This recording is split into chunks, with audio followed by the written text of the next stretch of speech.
Thank you for everyone for coming. We do have another program going on upstairs, and I think it maybe just finished. So people may trickle down and people may be coming in a little bit late.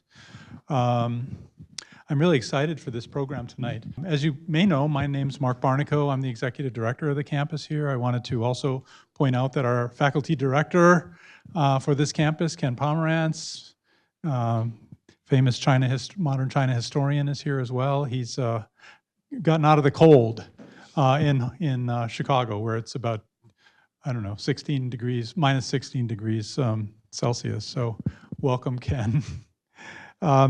So the program tonight that we have is fascinating to me.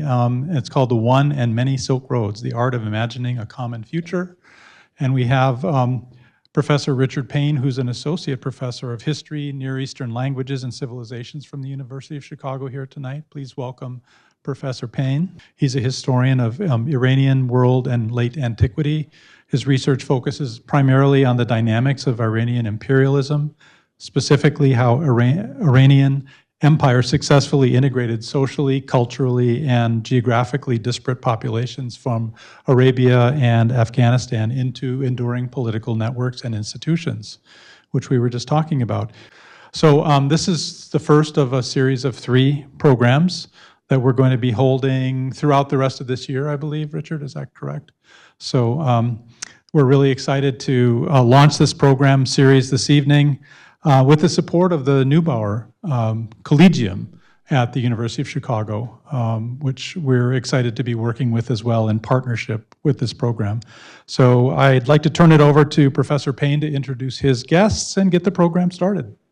Hi, welcome everyone to the first of a series of 3 lectures, as Mark mentioned, around the theme of Silk Road imaginaries. That is, our goal in this lecture series is to explore the Silk Road as a perspective or a lens through which to see the world, past and present. It's a hugely promising and hugely appealing term, the Silk Road, and I see that by the turnout that we have today. It's a term that's almost guaranteed to turn a museum exhibition into a blockbuster. And that's the case in Hangzhou, and it's the case in London, and it's the case almost everywhere in between. It's a term that really has traction with a wider public, for good reason. The term Silk Road evokes a world interconnected through networks of commerce and culture that are inherently transnational. And in that way, I think the Silk Road is very highly appealing, at least to those of the past few generations, including my own, that have grown up in a globalizing world. So this sort of story, a human story that is inherently transnational, crisscrossing the national borders that have always provided the basic frames for historical inquiry, right? It's a highly appealing kind of concept or framework. But it's also a real problem. The Silk Road framework has its origins in European colonialism and imperialism in China. It's really a handmaiden of the European imperial project, or maybe more accurately, I should say, Western imperial project. And today, of course, almost paradoxically, the Silk Road supports a very different geopolitical vision and a very different geopolitical project. Professor Marina Kaneti is the ideal speaker to inaugurate this series, precisely for her concern with the meanings of the Silk Road in the present.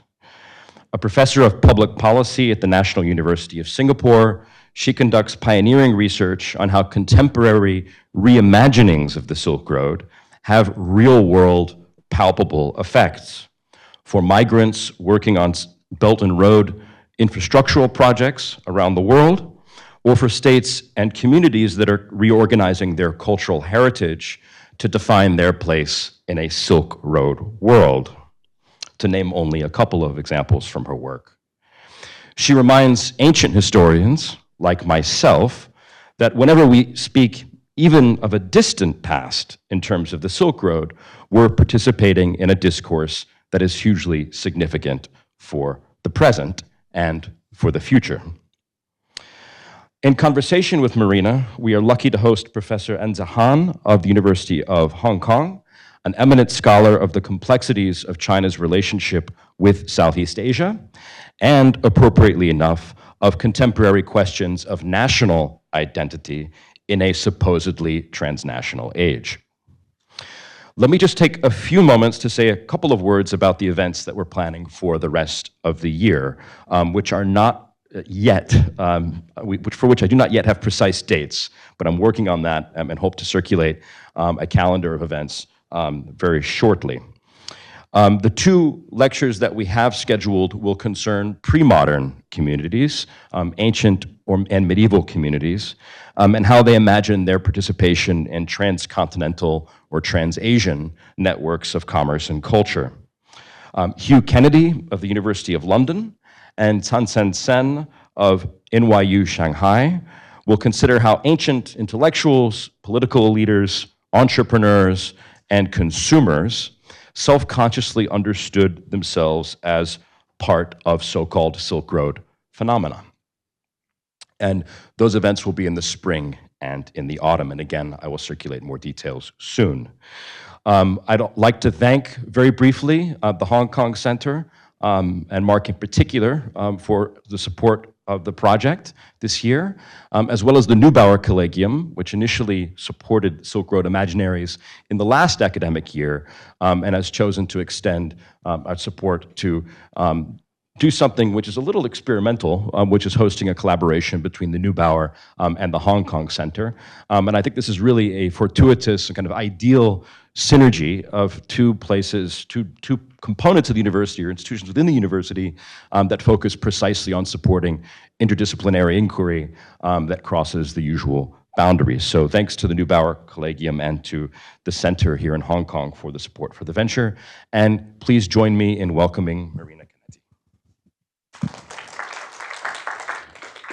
Thank you very much, Richard, for the introduction, and thank you so much to the University of Chicago for this great invitation. It's an honor to be here and to speak to a project that the moment Richard wrote to me that there is a project on Silk Road Imaginaries, I just couldn't believe my fortune because I work with visuals a lot, and speaking about visuals and visual imaginaries is something that I'm very passionate and excited about. And so Richard is right that I have a lot of projects associated with the Belt and Road Initiative and the connections between the Belt Road and the Silk Road. Today, I will mostly stay with you within the realm of imaginaries, following the theme of the project Silk Road Imaginaries.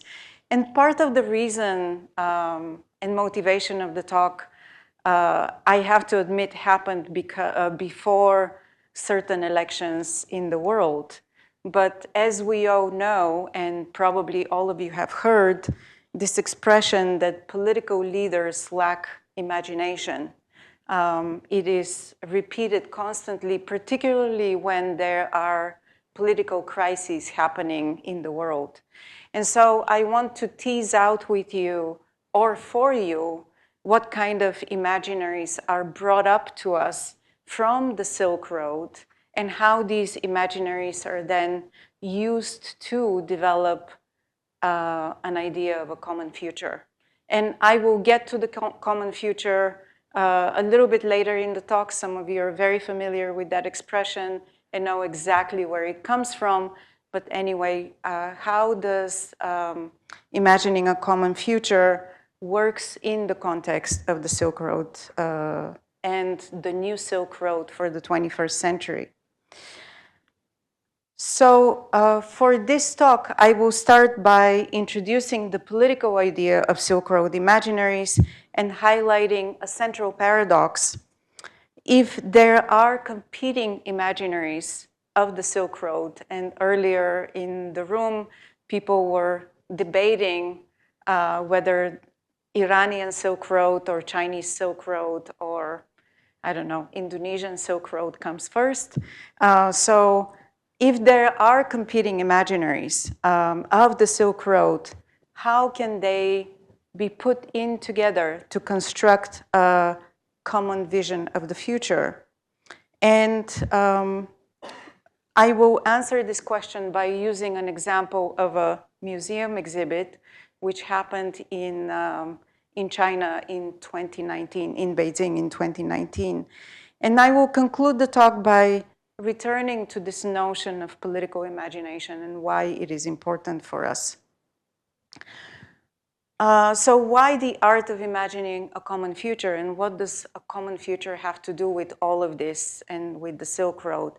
Well, some of you are familiar with the political discourse that started with the launch of the Belt and Road Initiative and the expressions around sharing a common future, a shared past and a common future as the motivation behind the launch of the Belt Road Initiative and sort of this idea of a new Silk Road. However, I would like to venture and add that in addition to the political discourse, which we see in policy documents and speeches, there's also a visual component of this. And we know not just in China, but around the world, there have been many more exhibits of a Silk Road and material and cultural expressions associated with the Silk Road. Added to that is, of course, also the tremendous expansion of visual means for communication and the circulation of all sorts of images associated with the Silk Road. However, images are tricky.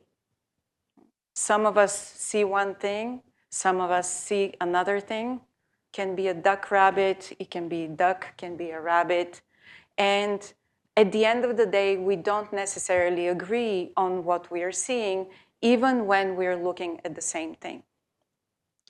And that is part of how I feel the Silk Road also happens to be in our imaginary, whether it's our own personal imaginary or the imaginary of a government or a country.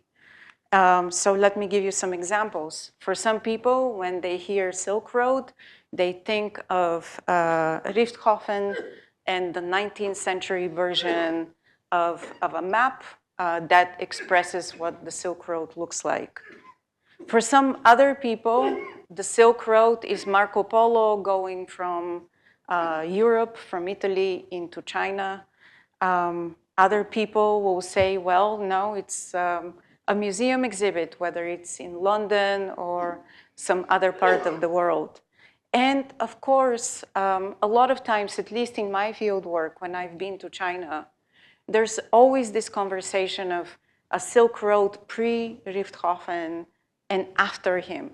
So how can we think, and should we even think about the Silk Road in some other ways? And so I want to venture that the art of imagining a common future, and here the common future is something, again, central to the discourse of the Belt and Road, is a matter of interpretation that operates in at least three dimensions. A historical dimension, because there are competing narratives of the past and the Silk Road past.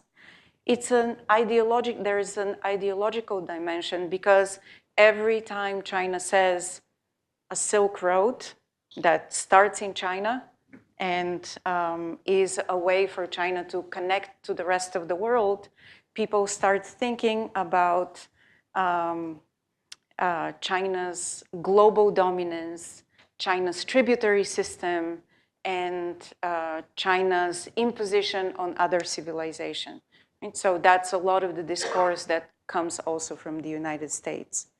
And of course, there is a political dimension, because the construction of a shared imaginary perhaps does not allow a space for contestation. Right? We can no longer see a duck and a rabbit, because we only have to see the duck. If certain powers to be tell us that we are looking at one way in which the Silk Road can exist.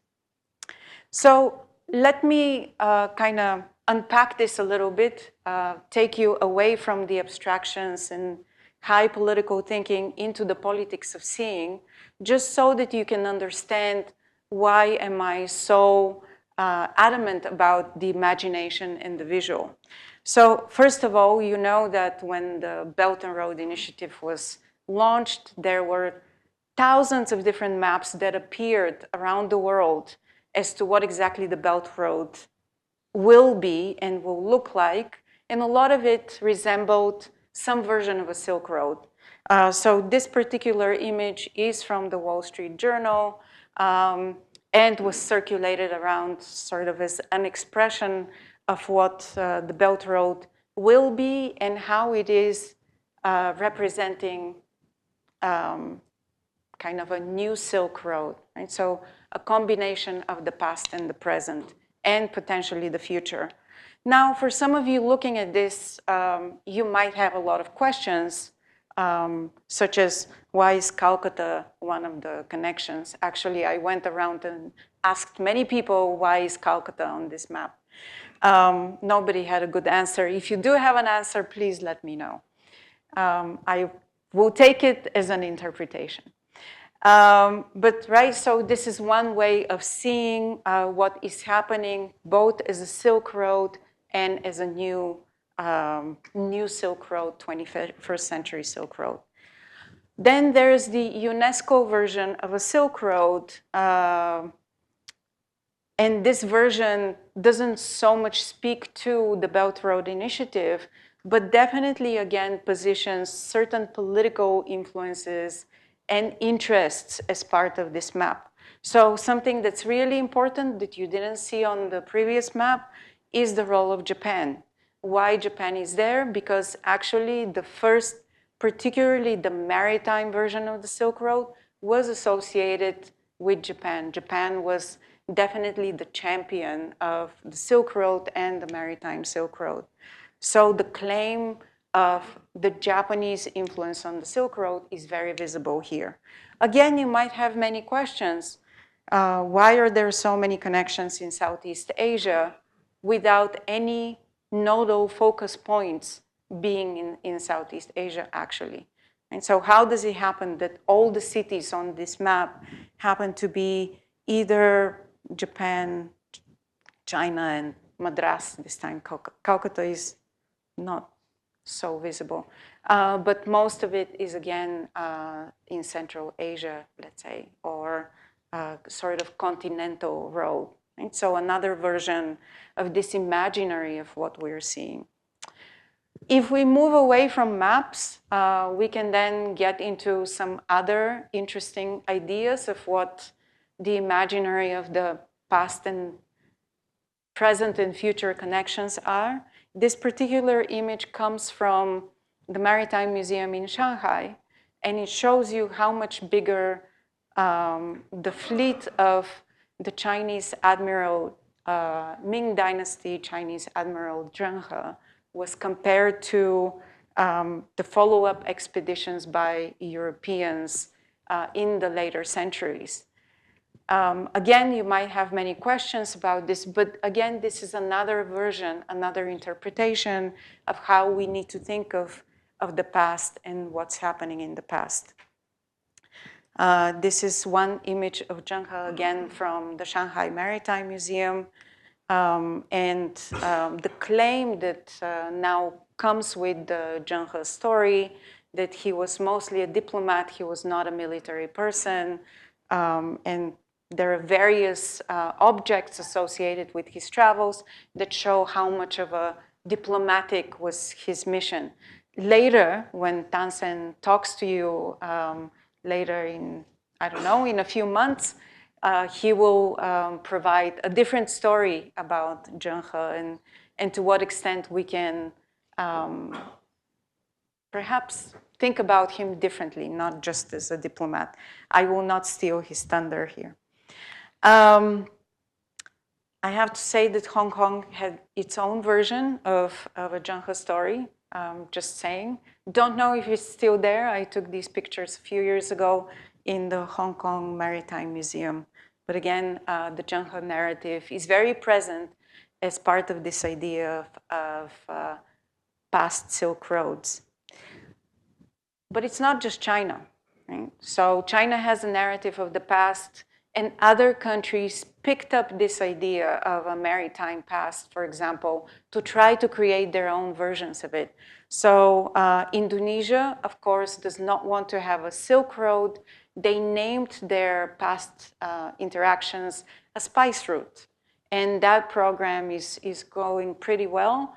You can say, well, it's mostly focused on spices that may have a lot of colonial associations with it, but it's there, right? And it's a way for Indonesia to connect not just its spice route initiatives, but also the idea of Indonesia as a maritime fulcrum, as the focal point for interactions in the maritime region.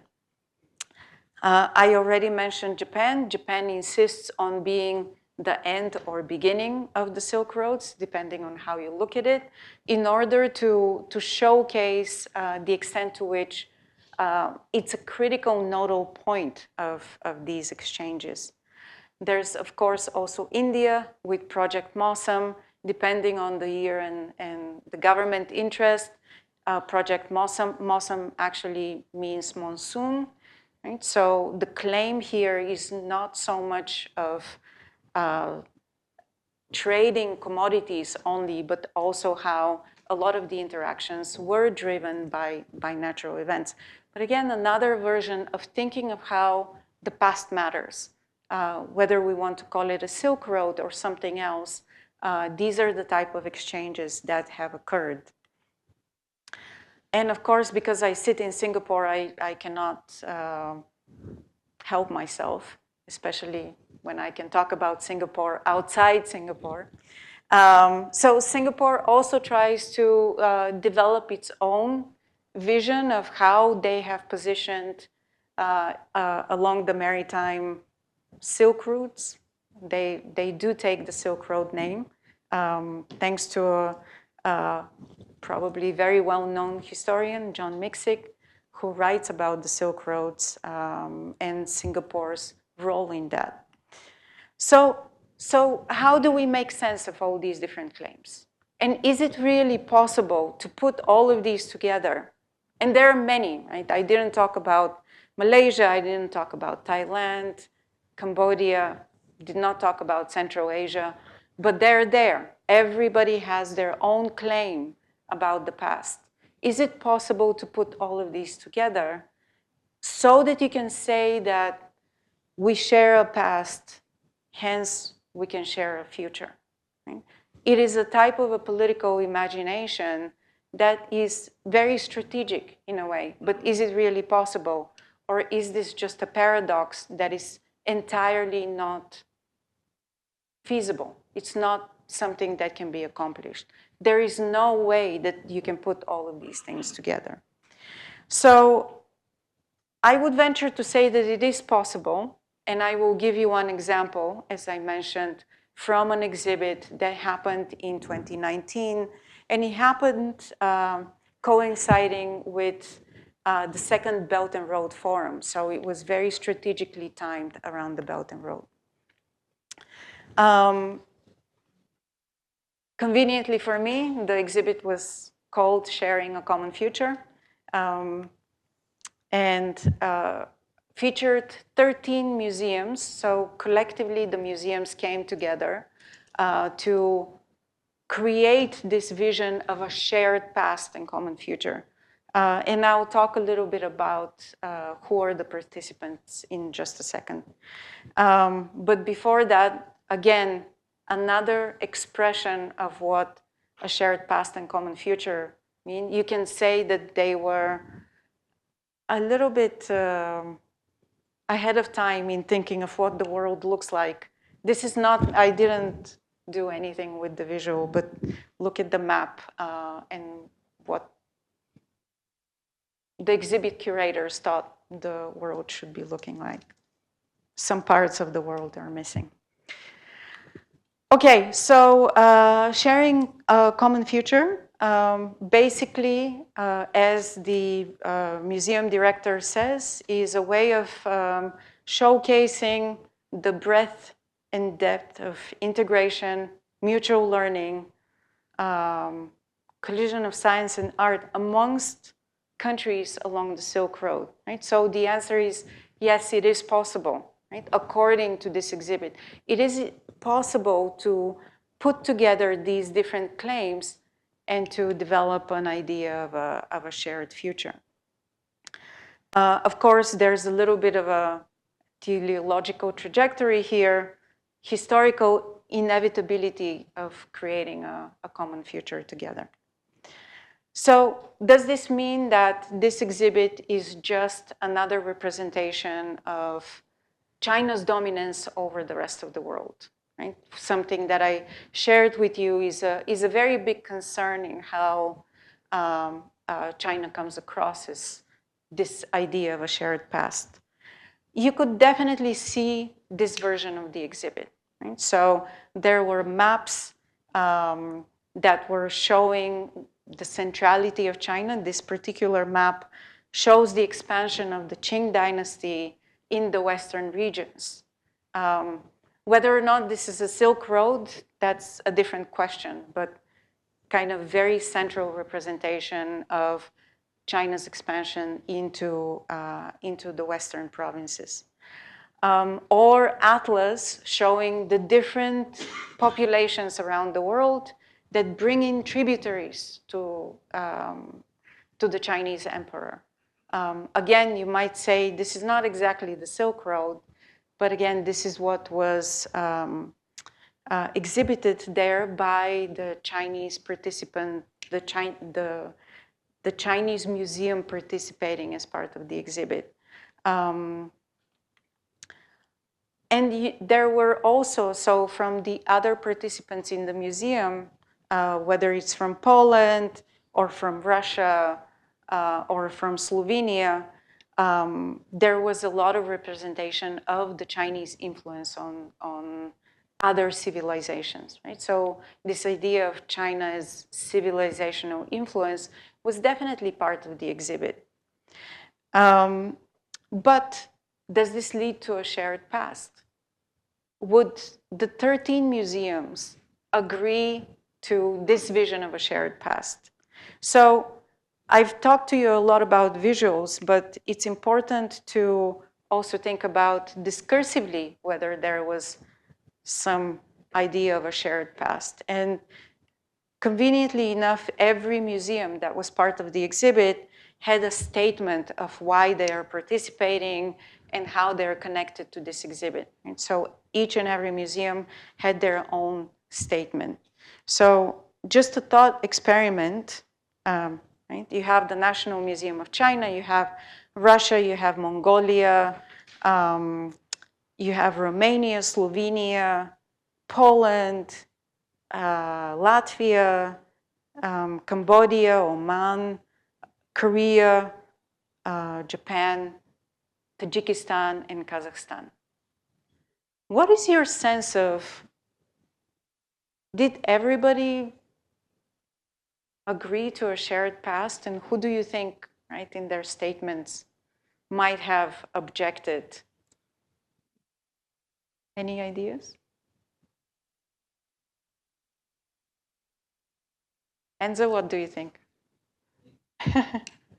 Do you think anybody agreed to the idea of shared past from these museums? Part of the past must be shared. Okay. Right? I mean, it's not like the entirety of the past, but at least some of the past. Okay. Richard, what do you think? Were there some who might have objected to a shared past? Oh, well, I could imagine Mongolian and Japanese nationalism being potential So hurdles. your bet is that Mongolia and Japan are probably not very much into the Silk Road shared past. Well. Okay. I mean, just as a thought exercise. So I used AI. Actually, I didn't have to use AI, but I did use an AI tool to scan through all the statements by the different museums to see what they're saying, right? So you can see the word count. China is double the others because they had a statement on both the land Silk Road and the maritime Silk Road. But basically, if you look at mentions of a Silk Road, Richard is not right on Mongolia. They did mention Mongolia many times in their little statement on why they're part of the exhibit. But he's very right on Japan, right? So imagine this, right? The Japanese curators go to this exhibit. They know it's a Silk Road exhibit. They know it's about a shared past. And in their statement, official statement, they don't even mention the Silk Road, right? So it's Japan, Poland, Romania, Russia, Slovenia, Tajikistan, and Cambodia, right? Kind of pretty much entirely ignoring this idea of a shared Silk Road past. A lot of others also ignored other aspects, right? Particularly mentioning China or anything to do with the Chinese. So discursively, you can say not much agreement with the idea of a shared past, right? There is an exhibit, they're participating there, but they're not necessarily seeing it in the same way. So Enze, you're right. There's something shared about the past, but it's not very clear what, right? Because at least discursively, they don't subscribe to this idea of a Silk Road past. You can see that divergence also in what was represented. I call it material, temporal, and spatial dissonance, because basically what you got from the Russians, what you got from the Romanian, from the Slovenian, from the Omanis, Japanese, and Koreans, did not necessarily link in any way to show a shared Silk Road past, in any way. So you had the taco bells from Japan that some people would like to say are in some way linked to the Silk Road. Other historians will say they have absolutely nothing to do with the Silk Road. You had some shields from Tajikistan, entirely different time period, entirely different framework that, again, are there on display. And a book on navigation from Oman, again, nothing, no connections there. You have a golden man from Kazakhstan. You had ornaments from Tajikistan from the 20th century. Right? The gold man is from, I don't know, from the BC era, I think. And you had a cup from Romania from the 13th century. Again, no connection between these objects, right? So yes, you can say I'm picking random objects here, but if you want to develop an idea of a shared past, perhaps you would at least try to tease out some connections between these. More representations, tea flask from Russia, Dongsung drums these were from Cambodia, but they're all across Southeast Asia. And again, not much of an explanation of how they fit into a Silk Road narrative, or some ceramics, again, from Romania. Again, nothing that the objects would allow us to understand the idea of a shared past. So what does that mean? Right? And how do we think about it? Does it mean the exhibit is a failure and actually there's no shared past and common future and forget about it and this is it? It's over, right? The Silk Road idea is over. Well, in fact, you could easily say that perhaps there's another way to interpret all of this, not necessarily by the intentions of the museum curators, but definitely as something that, that is visible, that is present there. So if you look at objects of connectivity, of exchange, of means to travel, they were definitely there. And this was not necessarily, again, a link developed by the curators or something highlighted by the exhibit itself.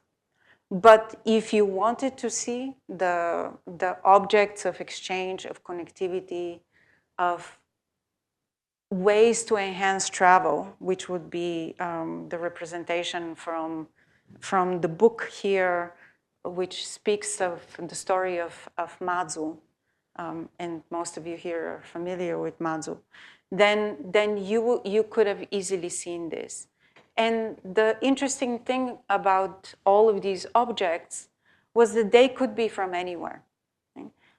So the camel bell, although it came from Kazakhstan, did not have to be from Kazakhstan. It could have been from pretty much any of the countries that use camels. This little token here, Richard, do you know what this token is at the bottom? This one? Yeah. Yes, it is a Mongol passport, which is written in 3 languages and allows people to travel across the different continental parts. And this object here, I think, is still very much used in a lot of parts of Central Asia and even some parts of Europe, and it's called a kazan. So kazan is a very popular utensil for cooking. Right? So these objects exist. They are part of a shared past, but they were not necessarily highlighted as the shared past, perhaps, that the museum curators wanted to create. So what does the art of imagining a common future look like? And how can we think about this museum exhibit? Well, you can actually say that because there was so much, in a way, cacophony, and there were so many different representations, perhaps this means that there is a space for not just interpretation, but coexistence of different ways of expressing. Right? There is an allowance to disagree. Right?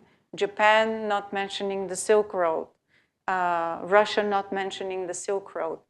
So there is no expectation so much for conformity as one might have expected.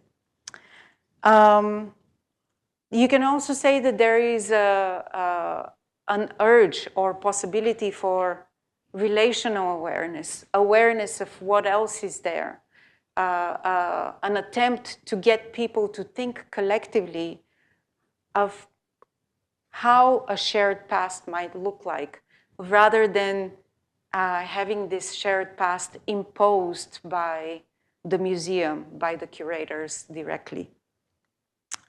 And so with this one example, perhaps we can rewrite a little bit of what the art of imagining a common future looks like. There are many divergent Silk Roads. Right? So a shared past does not mean one past. There are many Silk Roads, and there is an allowance for these many Silk Roads to coexist. There is an ideological component because at the end of the day, if we say that we only want to look at a Silk Road, right, we are limiting the frame. It can only be a duck or a rabbit. It will definitely not be an elephant. Right? So the very fact that these museums went into that space to present on a Silk Road, even if they would not talk about the Silk Road, would mean that they are into this topic, into this theme. And although there are spaces for difference and disagreement and ignoring the dominant frames, still the framework is there. The Silk Road framework is there. This was, at the end of the day, an exhibit about a shared past, however divergent it might be. And this is what created a possibility to imagine a common future together, which is not necessarily to say it's just one future. So what does this all mean? And this is my last slide for you. At a time of a new great divergence, it is important to think about what exactly we understand by shared past and common future. Are we just talking about access to networks, resources, markets, or are we also thinking about how we imagine our world? What does, where do we get an inspiration to think about the world? And I return to this idea of imagination, not just because of the need to imagine a future, right? Because also imagination brings hope, brings the idea that there could be change, that there could be some type of overcoming of a stalemate.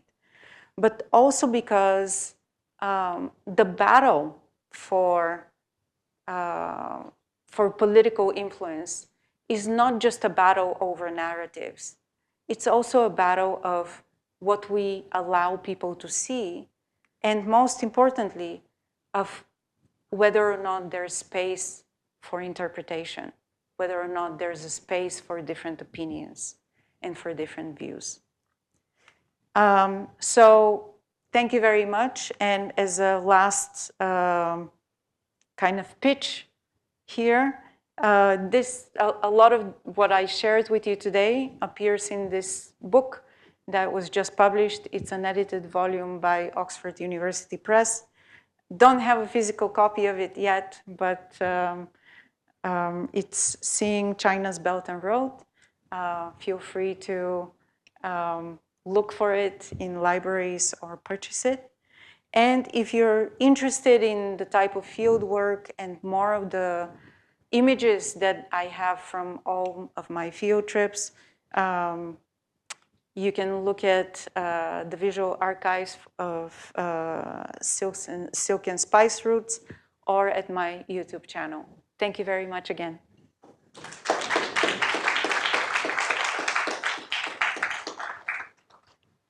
Thank you for having me today to comment on Marina's very interesting talk, interpretation of the project of Silk Road, and in terms of how, whether there was a particular shared past, and as well as whether it's going to be a shared future. But first of all, I would like to answer a question on Calcutta. For me, it's natural to have a Calcutta on it. Calcutta was the capital of British Raj, right? And then we think about Western colonialism, British colonialism particularly, it was from Calcutta that all the ships to Hong Kong were from. Right? I mean, that's a very natural connection why Calcutta would have to be there. Right? I mean, I find it's very surprising that you do not connect these two dots. Anyway, so for this one, I think it's kind of a, we talked before, but essentially, and I think my response would basically be, how do we interpret what the Chinese thought about their past, and then their right or capacity to imagine a past that they have certain connection to, right? So I think sometimes, especially on the topic on Belt and Road, which is very much politicized, particularly in the Western context, right? And then we think about China's effort to try to connect or claim a past that China contributed, perhaps, to the circulation of goods and people across both the continental Eurasia and as well as throughout maritime Southeast Asia. And in this perspective, and I think when we look at, let's say, for example, different 13 museums from all different countries, and when they try to perhaps, answer to a particular call to send their exhibitions to Beijing, right? For me, one way to think about it essentially is the agencies, a variety of actors and how they want themselves to imagine or to be imagined as part of this particular project, right? So I think in some ways actually I take issue on the claim that, for example, China claims Silk Road. I don't think China never ever claimed Silk Road is China, right? It's more of a, it is part of the history that China was a major part of it, right? And then I think, and even the word Silk Road, right? The phrase Silk Road, China never used it. It was basically German, I don't know, exhibition. What is it called? Geographer, right? Geologists make up this terminology, right? But then again, obviously before that, the Chinese were traveling all through Eurasia and beyond, and making use of a variety of routes, right? And then they never really, call this particular road as Silk Road, right? So for me, in the end, my problem is actually where exactly is the positionality of the observer, right? And then again, it's also about, particularly for this particular museum in Beijing, who is exactly the targeted audience of this exhibition? And I think this is something we need to think about. Essentially, is that what is this targeted audience and what kind of messages they want ordinary people perhaps to take out of this exhibition? And with that, perhaps it is different museums' effort perhaps try to as a response to the emphasis on some of the historical connections, right? And whether Silk Road was mentioned or not, right? I mean, as I said early on, right? As I said just now, perhaps the Silk Road, this phrase did not really exist in Japanese. Or probably they use a different phrase, talk about their trips to Chang'an or very frequent communications between Japan and China before the 19th century, right? And I'm sure there were actually quite extensive interactions between them. And even when we get to the maritime, connections China had with Southeast Asia and beyond as well. I remember there was a book by Timothy Brook. It's called The Seldom Map of China, right? This is actually a very interesting book. I actually recommend people to read it. It talked about a Ming period map that was, right now, the only map was still stored in the Bolivian Museum in Oxford, right? And it was a map, originally was made in Java in the 14th century, but made by Chinese seafarers who have already circulated around the Southeast Asia since the Song Dynasty, and they have already mapped out very clearly the navigation directions of how to go to Nagasaki and then how to go to Malacca and beyond, right? And then this is basically before the age of the West, right? So that for me basically is that we should not necessarily today, obviously, the gazing is from the Western point of view, right? How does China has the right to claim any of this for itself, right?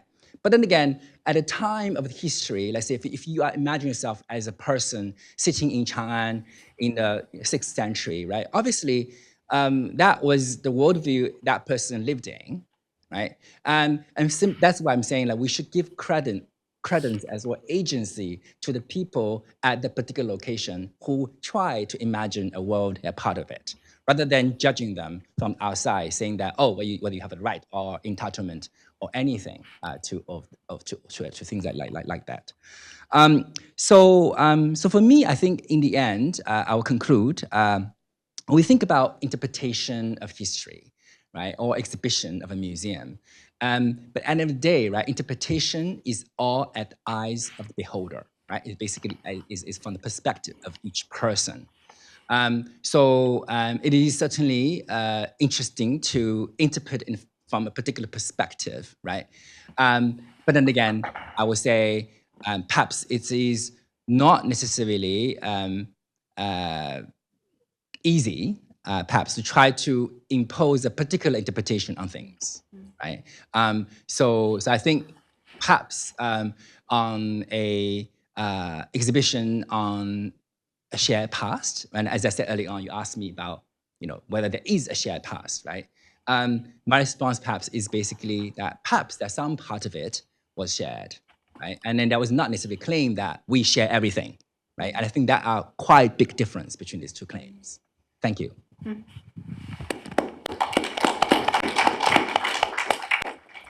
Great. Thank you so much, Enze, for your comments. Since we were talking about, you started with Calcutta, I want to respond to this. There were people, so basically I went around mostly in India, many places in India, and spoke to a lot of people. Why is Calcutta on this map? Bear in mind that this is a map of the Belt and Road Initiative. So there is no reason why Calcutta is on a map of a Belt and Road Initiative, right? This is not just the Silk Road. And some people were actually quite angry that Calcutta is on the map. You're right, there were some people, especially historians, who said exactly what you said, that Calcutta was a very important space in maritime affairs, and most likely this is the reason why it remained on the map, although it shouldn't be there, right? So then the question is, why is it there, although it shouldn't be there, right? Nobody could answer how, why is that? But anyway. India, I mean, of course it would be Calcutta. I mean, I cannot think of anything else, that any other city that is more important than Calcutta. But it's the Belt and Road Initiative, right? So you put on the Belt and Road Initiatives countries, places that are in agreement with the Belt and Road. And India from the get-go said that it doesn't want to be part of it. Right? So that's why it was interesting. But anyway, this is again, who gets to claim the past, the present, and the future? And again, you can say, and I totally agree with you, this was a Western gaze, because that was a map produced by the Wall Street Journal. It was not necessarily a Chinese map or an Indian map. But that's important, right? Because, and you're actually very right in pointing that who gets to see these things and how do they get to make sense of it is extremely important. How would they want to understand one version of the past or not?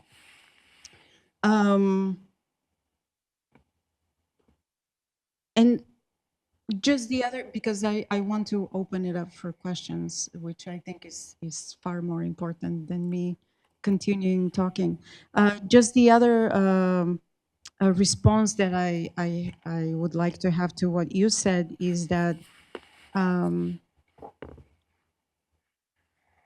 the reason behind this project and the reason why I'm so interested in understanding who gets to interpret the past and whether a shared common future is possible is precisely because I'm interested in the agency of different people, different communities, and to what extent they agree or not agree with an idea of a shared past, and what would it mean for them to agree to that idea. So I think we are sort of saying the same thing, even if we're saying it in a different way. Thank you for that. Questions? Thank you. Thank you for sharing. It's not really a question. It's just really some of my personal experiences and my sort of a professional experiences to share. I'm very interested in the Silk Road. Actually, since very, very long time ago, it was 2001 when I was just a university uni. I started the research project with the tourism heritage about Silk Road. That was almost 10, 12 years before the Belt and Road Initiative was started.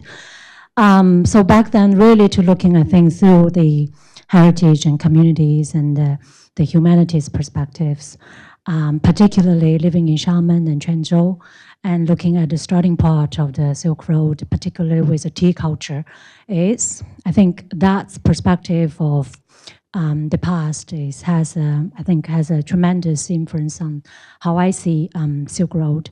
Actually, in the Chinese New Year holidays, I read two important documents. One is the central government's publication release about One Belt One Road. It's called White Paper of One Belt One Road.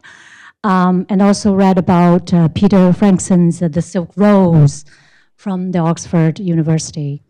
I think from my perspective is really not putting in that political part of it in the center of the discussion, but really putting on the shared past of a civilization, of another story of a world history, and looking at probably the Western has been neglected for a really long time, and to putting in the donors to really the cultural and arts development part as a center of the discussion. I think that's probably will be met better for the good of the common future.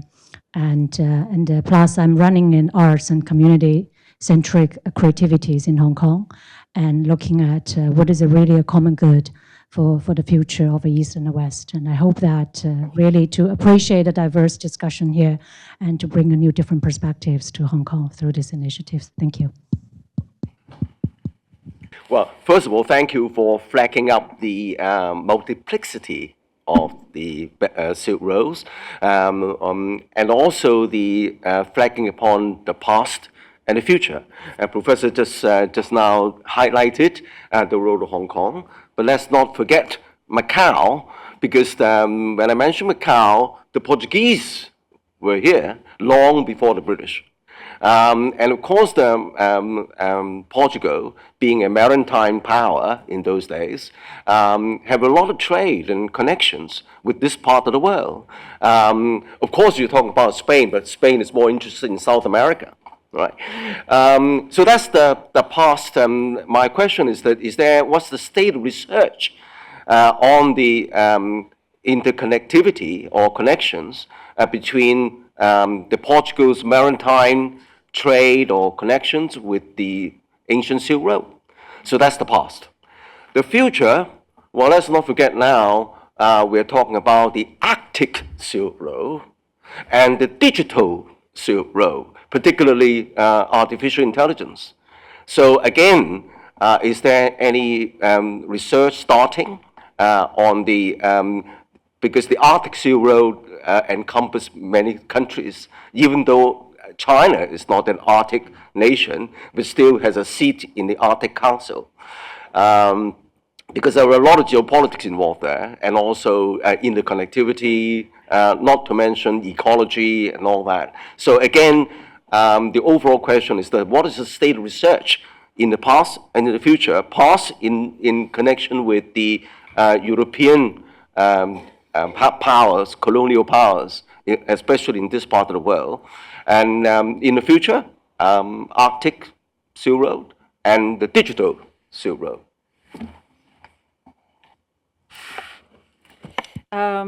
Thank you for the question, and thank you so much for the comment on the work that you're doing. I would love to find out more. The question about colonial powers and how their influence matters for the Silk Road and for connectivity, even if we are not calling it a Silk Road, is extremely important. And countries such as Indonesia and the Philippines have been doing quite a lot of work to kind of tell a different story of connectivity and interactions. Indonesia and the Philippines, just as Macau, have had a lot of the early influences, particularly of the Portuguese and the Spanish. And so I would say there is sort of a new budding historiography, understanding, community engagement in trying to figure out what is the past and how much of that past is actually associated with the identities of these communities. So it's quite interesting. Of course, from a political perspective, it becomes a little challenging because remember that the countries that are now, right, Indonesia, Philippines, Macau, right? So you have a government version of history versus a community version of history, which is not necessarily the same. Because particularly, let's say, for a country like Indonesia, the history of the Moluccas and their interactions with colonial powers is very different from the history of Aceh. Right? And so how do you converge these together into one narrative? So in a sense, you can sort of ask the question that I asked about the Silk Road, very different narratives of a Silk Road past, right? How do they converge together? The same can be expressed for some of the countries, right, where there are different communities and different interactions. And another portion of this, which is very important when we're talking about history, is that for a lot of these communities, history has a very economic, consumerist bent. They decide that something is historically important only if they can get a UNESCO Heritage nomination. Right? And that is not necessarily the type of heritage and history that they themselves value, but they know it will bring them jobs. So it has started an entirely different type of new liberal narrative of a new history. Not necessarily a Silk Road, but definitely a connectivity and problematic in many ways. I'm not quite familiar with the Arctic Road, so I don't know who does research on that. I'm sure there are many people. There are a lot of scholars doing work on the digital Silk Road.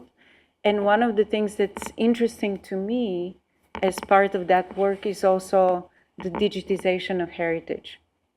Because the more we use digital tools to understand the past and sort of record the past and know the past, it's important to know who gets to put in the digital data and who gets to interpret the digital data, right? So the data is there, let's say, but who gets to put these new bytes of data into servers, and then who gets to interpret this data is something that I have worked a little bit on. And once again, it's very contested.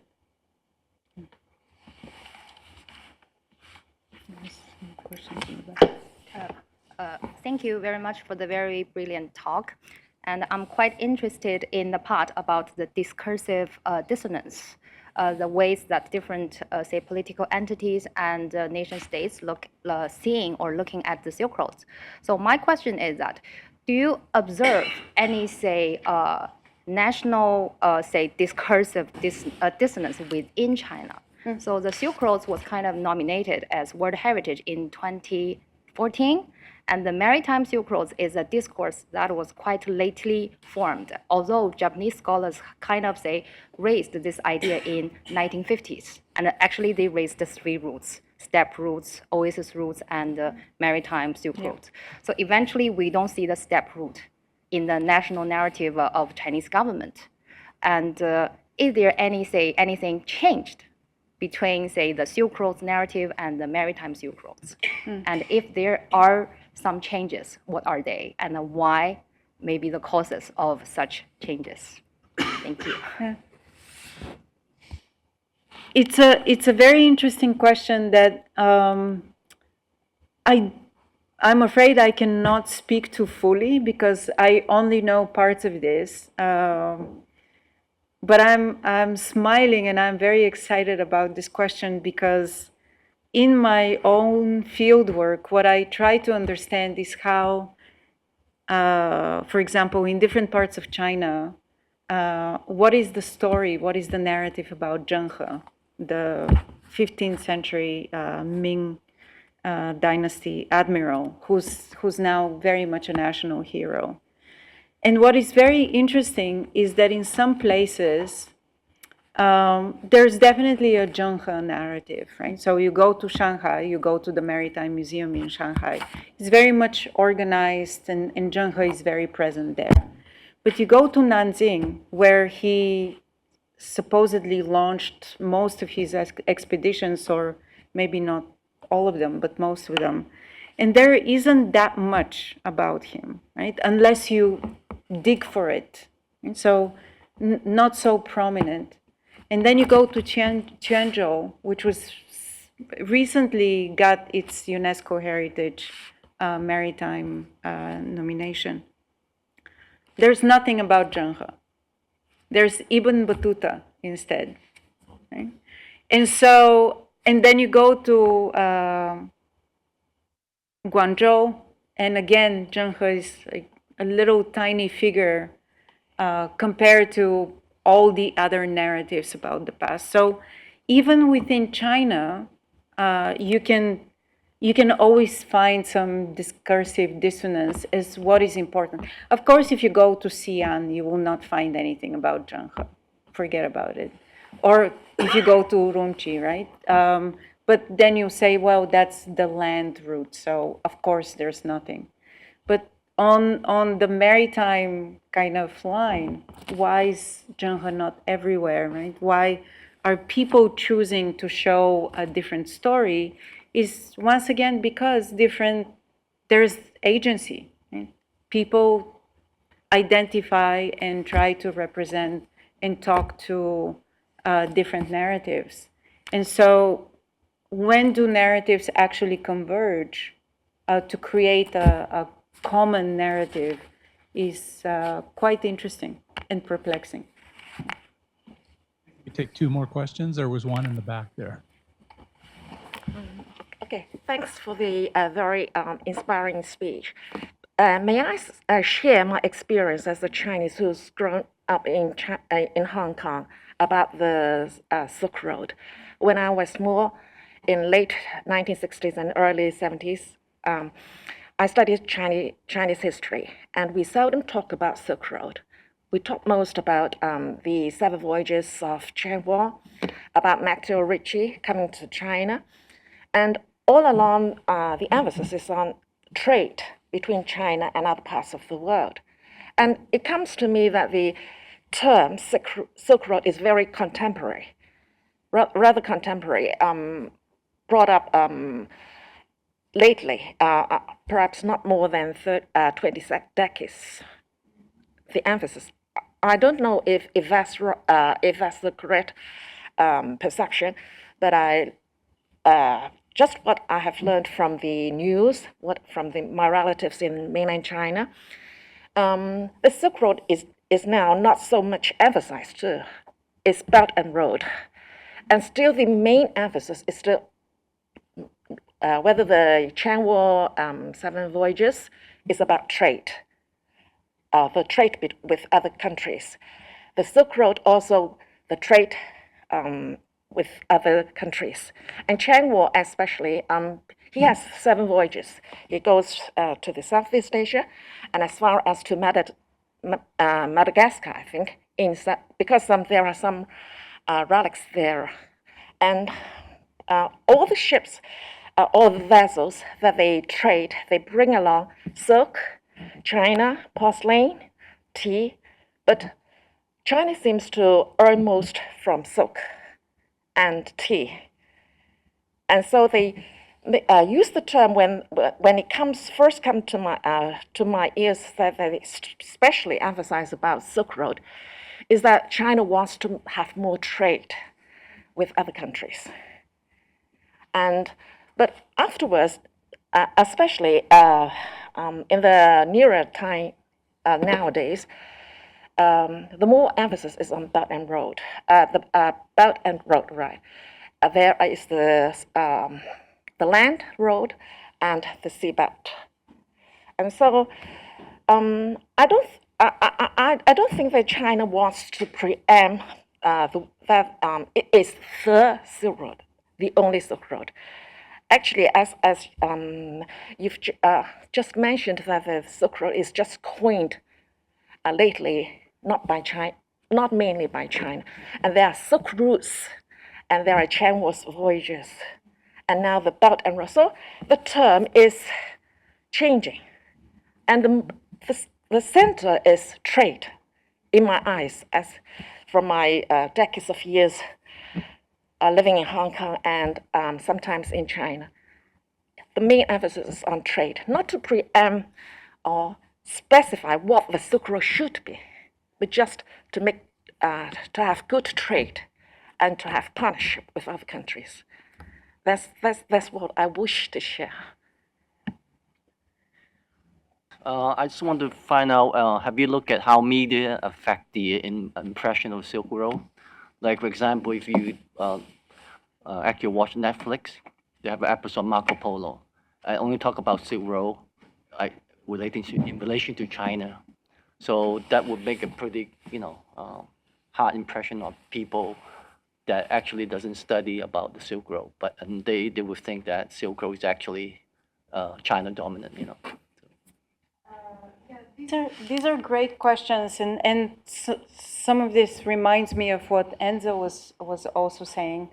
I think it's important, and actually there's quite a lot of work on this. It's important to remember that different countries at different times, and not just countries, also various political actors have appropriated the idea and the name of Silk Road for various purposes, right? So according to some people, China is using the Silk Road metaphor or idea today, right? A few decades ago, it was Japan. We don't know who is going to be doing it next. The meanings of the Silk Road will change as different actors appropriate the name Silk Road. And of course, there will be many who will refuse to use the name Silk Road to talk about their own past, right? That's why I gave you the example of the spice route, of Project Mossam, and there are probably many others.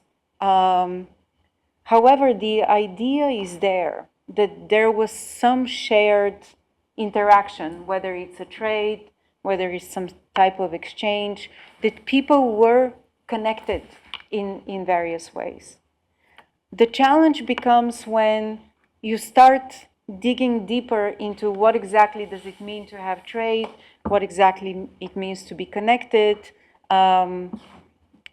who's connected to whom, and who has power to do all of these things. Right? So usually when I show this little token that I asked Richard, what is it? The Mongol passport, so to speak. When I show this token to people from Iran, they actually get very upset because for them, the Silk Road is the invasion of the Mongols and sort of the end of the type of rule, the type of world that they were associated with. Right? So the idea of the Silk Road is just a very violent invasion. Right? It's not about exchange. It's actually the end of a civilization. Right? So who gets to tell the story of the Silk Road? And how is the story told? And do they want to use the language of the Silk Road? Is what I think is very important to keep in mind. Media representations, very important. And there have been a lot of media kind of documentaries and films and of different associations with the Silk Road. So yes, they're very important. I'm not including them here because I was only given 40 minutes. I think we could go on for a lot longer this evening too, but I want to please thank everybody for their talk tonight, Marina and Richard, and for your interlocutor expertise. Thank you so much, everybody. If we could just give them a round of applause. Thank you. We lost a few people here tonight, but I just did want to close out by saying if you have high school students in your family, we have 3 summer programs that we had 1 last summer, but we have 3 this coming summer that we're just launching: data science, climate and sustainability, and introduction to public policy. So if you have high school students that want to study in Hong Kong this summer on this campus, please share that information with the students or with the families. And then the last thing I just wanted to remind everybody of is that we have a podcast with this campus. If you're not aware, our faculty, including Professor Pomerantz, who was our first podcast guest, we talk about the faculty and how they became faculty. And it's a really fascinating podcast. It's gaining a lot of momentum. Richard, have you been on yet? Okay. Angela's going to follow up with you, and we'll get you on the course podcast. But I hope you enjoy that. Hope you enjoyed the evening, and thank you so much for our speakers once again. Hope to see you again soon.